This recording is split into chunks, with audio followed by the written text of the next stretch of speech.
વડોદરા મહાનગરપાલિકામાં હીરાભાઈ કાંજવાણીના અધ્યક્ષસ્થાને વિદ્યુત સમિતિની આજે મહત્વપૂર્ણ બેઠક મળી હતી। વર્તમાન બોર્ડની મુદત પૂર્ણ થવા જઈ રહી હોવાથી આ બેઠકને ખાસ મહત્વપૂર્ણ માનવામાં આવી રહી છે। બેઠક દરમિયાન શિયાબાગ ખાતે બની રહેલા અર્બન હેલ્થ સેન્ટરમાં સોલર પાવર પ્લાન્ટ સહિત ઇલેક્ટ્રિફિકેશનના કામને મંજૂરી આપવામાં આવી હતી। અંદાજિત 11,86,000ના કામ માટે સૌથી ઓછું ભાવ આપનાર શાયોના ઇલેક્ટ્રિકલ્સના ₹11,27,000ના દરને સમિતિએ મંજૂર કર્યો હતો।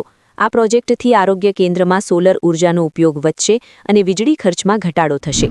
આજે પાલિકાની છેલ્લી મીટિંગ છે અને વિદ્યુત સમિતિ દ્વારા એક કામ આવ્યો હતો, જેમાં વડોદરા મહાનગરપાલિકા હસ્તક બિલ્ડિંગ શાખા દ્વારા જે શિયાબાગ ખાતે નવીન અર્બન હેલ્થ સેન્ટર તૈયાર કરવામાં આવેલ છે તેની પર સોલર પાવર અને ઇલેક્ટ્રિફિકેશનના અંદાજે ખર્ચ રકમ ₹11,86,437 વિધાઉટ જીએસટી તરીકે ટેન્ડર આવ્યો, જેમાં લોવેસ્ટ ઇજારદાર તરીકે મેં શયોના ઇલેક્ટ્રિફિકેશનનું ખાતાનો અંદાજ કરતાં 0.5% ઓછા જીએસટી વિધાઉટ જીએસટી એટલે 11,27,115 વિધાઉટ જીએસટી ભાવપત્ર મંજૂર કરવામાં કમિશનર તરફથી જે ભલામણ આવેલ હતી તે મંજૂર કરવામાં આવેલ છે।